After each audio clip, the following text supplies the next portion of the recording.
Saying whoa, whoa, whoa, whoa, whoa, whoa, whoa over and over again is not a personality trait. Maybe if you had made a better love interest, we wouldn't be here right now.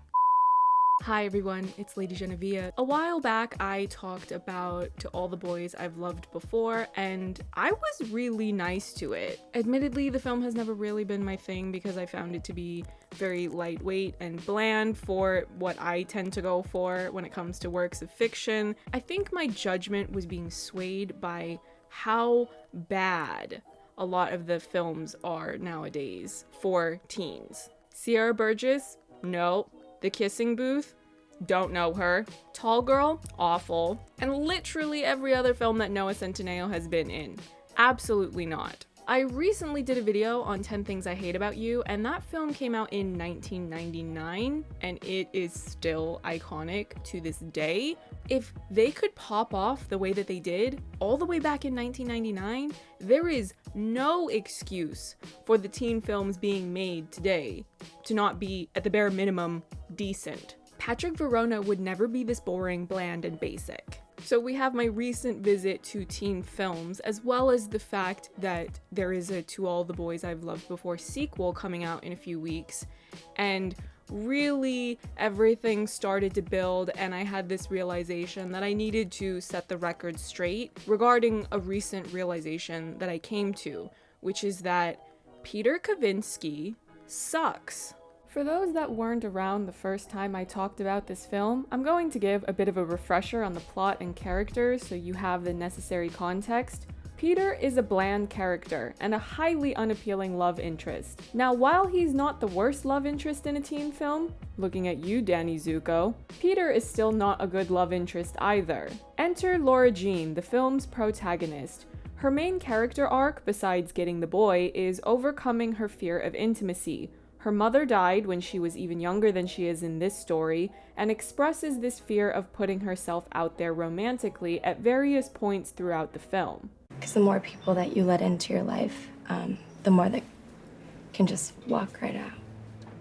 But let's start at the very beginning. A very good place to start. Laura Jean writes some love letters to 5 different boys she has had crushes on over the past few years. One of them, John Ambrose, is going to appear in the sequel. On a side note, here's John Ambrose as a child, and here is who will be playing him all grown up. Why am I showing you this? Because continuity errors are funny as long as they don't undermine the structural integrity of your story. Endgame. Laura Jean's little sister, Kitty, is worried about her and how much she isolates herself from socializing more with her peers. So Kitty goes snooping, snatches up the letters, and mails them because for some reason Laura Jean addressed them. Yeah, okay. So all of these letters go out to the boys she's loved before, but the main story drama in this film comes from sending letters to Peter, a boy she kissed while playing Spin the Bottle in 7th grade, and Josh, the first male friend she ever had, and more awkwardly, he's also the recent ex-boyfriend of her older sister Margot. Laura Jean and Peter decide to pretend to date each other because Laura Jean does not want to deal with the awkwardness of Josh finding out she used to have feelings for him. And Peter wants to make his awful ex-girlfriend jealous because he's tasteless trash and for some reason wants to get back with her. Now, I'm not going to explain every plot detail from here on out, so if you feel like there's some context you are missing, go and watch the film for yourself and make your own opinion. If I remember correctly, Netflix had said that the viewing figures on this original were massive, so I'm assuming if you're here, you've either already seen it or you can keep up well enough. Here we go, Peter Kavinsky being trash in 3, 2, 1. First of all, the introduction to his character comes when his awful girlfriend, because they have not broken up yet at this point in the story, is bullying Laura Jean over her shoes. Girl, you're wearing Uggs. If there's nothing wrong with you dressing in casual wear, there is nothing wrong with Laura Jean wearing fashionable, sleek vintage boots. Peter defends his girlfriend and makes up an excuse for her behavior that everyone knows is bollocks. She just stopped drinking caffeine for some diet. I think she's just in withdrawal, so. When Lara Jean explains that she only kissed Peter on the track because she was trying to keep another boy from thinking she's in love with him, she says that she does not want to tell Peter who that other boy is. How does Peter respond to this? He threatens to tell the entire school about her love letters. No. Okay, well, should I just tell the rest of the school that you wrote me a love letter? Okay, fine. They are not friends before this. She has no way of knowing if he's just being facetious, and the interaction plays out like she believes his threat. Just because his energy as a character tends to be more on the laid-back side does not mean that the audience or Lara Jean should assume that he did not mean this unwarranted threat either. Why is it any of your business who she writes love letters to? Is your ego too fragile to handle that a girl you barely talk to does not see you as the center of her universe? Get. Fast forward. The fake dating scheme is his idea. Keep that in mind as we go forward. It's a silly, immature idea, but they're in high school, so I don't inherently object to this type of silliness being a part of the plot. But what is most important to remember is that it was his idea, and he is very clear in saying that his reason for wanting to do this is because he wants to get back together with his ex-girlfriend, whom we've already seen is terrible. For starters, when Jen heard that you kissed me, she went nuts. And if she thinks that you and I are a thing, then she'll want to get back together. When they're writing up their relationship contract, Peter makes fun of her for making a James Dean reference. You might be the James Dean of this kind of stuff, but I've never had a boyfriend before. You have the references of an 80-year-old woman. Lara Jean, sweetie, you deserve someone far more cultured than this. Maybe if he had the emotional depth of James Dean, he would have had enough sense to shut the hell up and let you appreciate your brooding rebel without a cause, in peace. How about this? You can put your hand in my back pocket. Am I wrong, or was this film supposed to be for children? Jumping ahead to their first public outing in the cafeteria, when Jen sees them together, she gets really jealous. Peter sees this and tells Lara Jean good job, because remember, he is doing this to try to get his ex back. He also gives her a note, which we find out at the end of the film is one of many he gives her, and these love notes are a key point in her deciding to not feel insecure about telling Peter she likes him. But she is totally right to feel insecure, because he is so wishy-washy and sends her mixed messages throughout this entire film and is generally horrible at communicating. Girl, do not waste your time. Now, I know any critique of Peter Kavinsky would be incomplete if we did not address the scrunchie in the room, but I want to put that particular point on pause and return to it in a moment, instead jumping ahead to the diner scene that takes place after the house party, because it's unreal to me just how completely thorough and effective a character annihilation this scene is to Peter. Right at the start of this scene, he mentions the shoe incident. This is at about the 45-minute mark in the film, by the way. Please remember that. It will be important in a moment. Like that day in school when she was being a complete bitch about your shoes. So he is well aware that he was dating someone that was terrible, but he still wants to get back with her, hence the whole pretend dating thing. Okay. I mean, I couldn't say anything because we were together and everything, but yet another demonstration of his awful communication skills and also an inability to say what needs to be said. Okay. He then immediately tells Lara Jean that he thinks her shoes were hot. But then he says this. Look, Jen's gorgeous, but you have way better style. Thank you. Do you see how confused she is? And rightfully so. So you're giving Lara Jean a backhanded compliment and making her feel insecure about how she looks naturally in comparison to your ex-girlfriend, and just when you think this conversation has moved on to other things, Peter brings up his ex again. She just makes me so angry sometimes. We're still talking about her? Why is this the most underrated line of this whole freaking film? Lara Jean read him to filth, and it was so subtle that almost no one noticed. So you guys still talk on the phone then? I mean, not as much as we used to, but yeah, sometimes.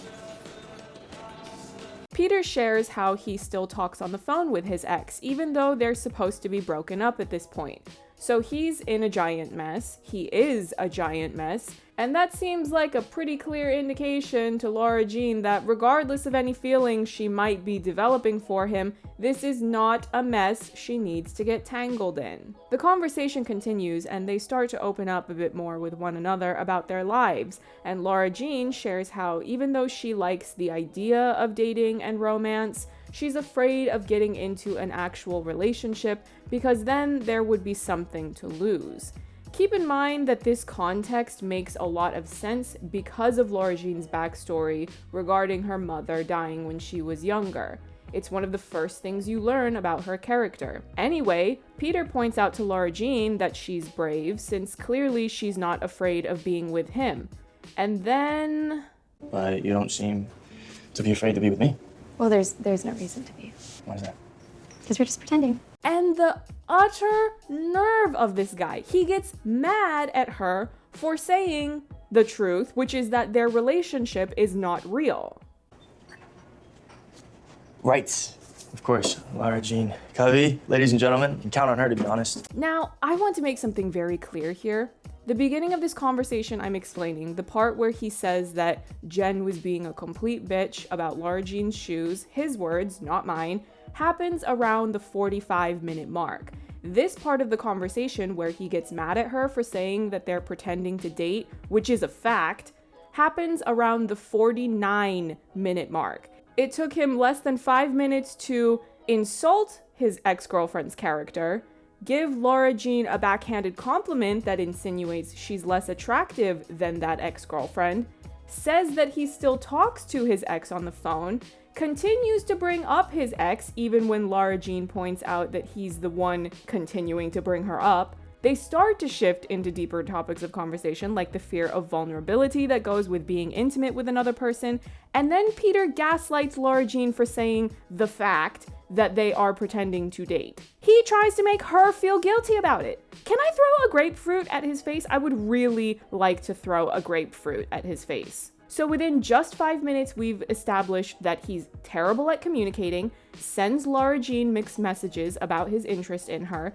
In short, he's two-faced, and he won't let go of his ex, even though he is very aware that she is a bad, toxic person. Why are any of us meant to be shipping Peter with Lara Jean? Because I sure as hell do not. Jumping ahead, Lara Jean overhears Jen trying to string Peter along and insinuate that they will be getting back together, even though she's dating a new boy. Peter says it's wrong for her to string him along, but he also doesn't say anything to clearly cut the cord like he should.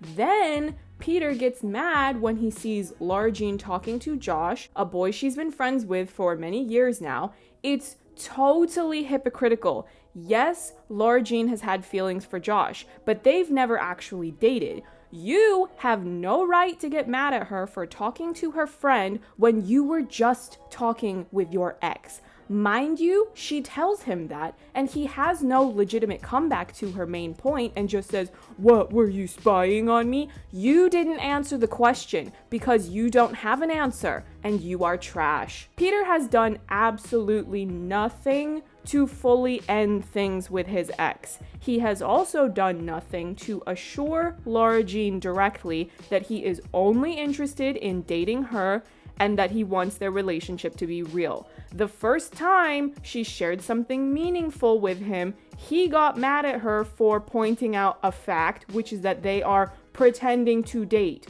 which was his idea in the first place. She already told you why she is reserved. She is afraid of people leaving.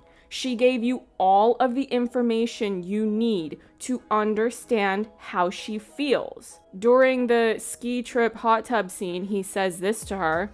You know, for someone who has such good grades, you can be so dense sometimes. All because she didn't try to sit with him on the bus. He still had not reassured her. He could have said no to his ex trying to sit with him. He didn't. He is such a failure, and I never want to see him again, but I already know I'm going to end up watching the damn sequel when it would be better for my blood pressure to just not. Now is when I'm going to circle back to the scrunchie. Lara Jean gives Peter her scrunchie at the party. Jen takes it from him in the bathroom when he says this to her. How do I look? You look good, Jen. You always look good. And when she says that she will not give it back, he does nothing to try to get it back. Now, I'm not saying he should have gotten violent, but he is considerably larger than her, and it would not have been difficult to quickly grab her wrist, take the scrunchie back, or even pretend to be close to her, and then, again, snatch the scrunchie back. It is not handcuffed to her, you incompetent dumpster fire. Then when Jen flashes this scrunchie to Lara Jean and claims that Peter gave it to her, we never get a resolution to this. If this is so central to this story, why did Lara Jean never get her scrunchie back? When Peter goes to Lara Jean's house to try to talk to her, this is when he should have brought the scrunchie with him and said that he has ended things with Jen once and for all and that he only wants to pursue a relationship with Lara Jean if she is still willing to give him a chance. But no, instead he says this. Jen and I dated for a long time. Okay, those feelings aren't just gonna go away. I mean, we have history. So he's saying he still has feelings for Jen, even though he also said this. Like that day in school when she was being a complete bitch about your shoes. And his big dramatic ending to this conversation is this. God, you were never second best.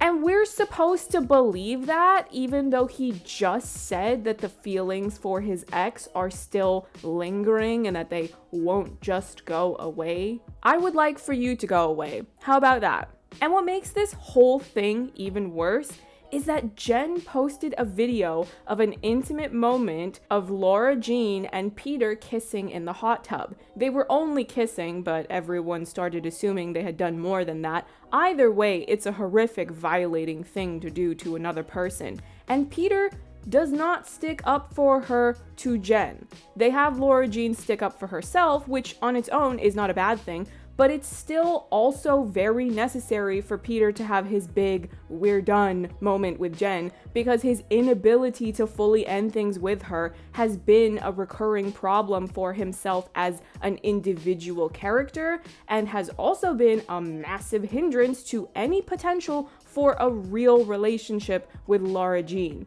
Keep in mind that when Lara Jean confronts Jen, number one, she still didn't get her scrunchie back, and no, I will not let that go. And two, this is when the audience learns that the reason Jen holds such a grudge against Lara Jean is because she had kissed Peter that one time during Spin the Bottle many years prior.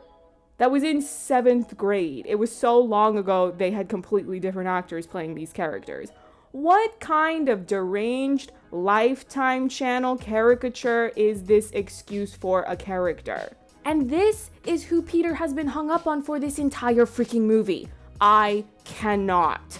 Lara Jean's fear of intimacy is brought up once more in the film's finale. Because if it wasn't real, then I didn't lose anyone.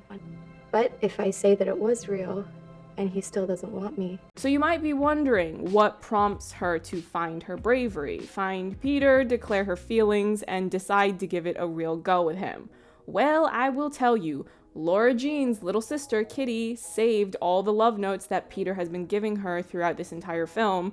Lara Jean never read them, but upon doing so, she finds they're full of nice little compliments towards her. Keep in mind that this does not change the fact that Peter lost her scrunchie, never gave it back, insinuated that his ex-girlfriend was more physically attractive than Lara Jean, gaslit her for saying that they were dating after he had just been going on and on about his ex, spent this entire film being hung up on the type of girl who would post a salacious video she took of a private moment between him and Lara Jean. But yeah, some badly written compliments are supposed to be significant enough to erase how he's done nothing but send her mixed messages, be terrible at communicating, and not ever make a clear declaration of ending things with his horrible ex-girlfriend. You might be thinking that this is the end of me dragging Peter Kavinsky across the pavement, but don't worry, I've got one more. When Lara Jean goes to the school to find Peter and declare her feelings, here is what he tells her. The reason that I went to Jen's room that night was to tell her that it's over. How are you only just saying this now? You could have said that when you first had the falling out with her after the ski trip. You could have told her this at school when your ex-girlfriend vandalized Lara Jean's locker after leaking a video of her in a compromising position. You could have even said it when you went to her house to try to hash things out with her, but instead you had said, Jen and I dated for a long time. Okay, those feelings aren't just gonna go away. I mean, we have history. So you're either lying about what really happened in Jen's room, or you are still terrible at communicating. Either way, Peter Kavinsky is trash. This whole supposed love story is trash. Throw it away, return to sender, because I don't want it. Now, for those of you who might still be wondering why it is that I would bother to take time to sit down and make this video, there have been two main points of conversation that seem to come up a lot in regards to all the boys I've loved before, whether directly or indirectly related to it. The first is that a lot of the teen films being made nowadays are really, really bad, and we can see that this is the case because there are so many funny, creative people here on YouTube that have made really entertaining content about these films that are more entertaining than the films themselves. Then there has also been a lot of discussion about the fact that because Lana is playing the lead of this film, it is breaking new ground and smashing through barriers because of the fact that there have not been a lot of Hollywood films or television series where the protagonist of the story is an Asian teenage girl. And I will not take that away from the film. But my hot take regarding that is that Asian girls have not waited this long to finally have some representation and to see themselves as the heroes of the stories that Hollywood deems worthy to tell, just for their love interests to be garbage. I don't want today's Asian youth to settle for mediocrity. Just because Lana is great and Lara Jean is a decent character as far as YA content goes, but her love interest is so bad that that is in fact offensive. She finally achieves this massive breakthrough regarding how her childhood trauma has created issues for her in regards to love and intimacy. She's finally able to put herself out there romantically. And it's for that? No. So that's the end of this video. If you enjoyed it, please give it a like. That really helps out my channel. And if you are really upset and would like to defend a character as not it, as Peter Kavinsky, then by all means complain about it in the comment section. I look forward to it. It's just really good that you're here to defend the feelings of a fictional character whose feelings in fact don't exist, because he's a fictional character. Subscribe for more reviews, and don't forget to follow me on Twitter, Instagram, Letterboxd, and Bureau. See you in the next one. Bye. Well, I guess I'm her boyfriend. Can I have some of that?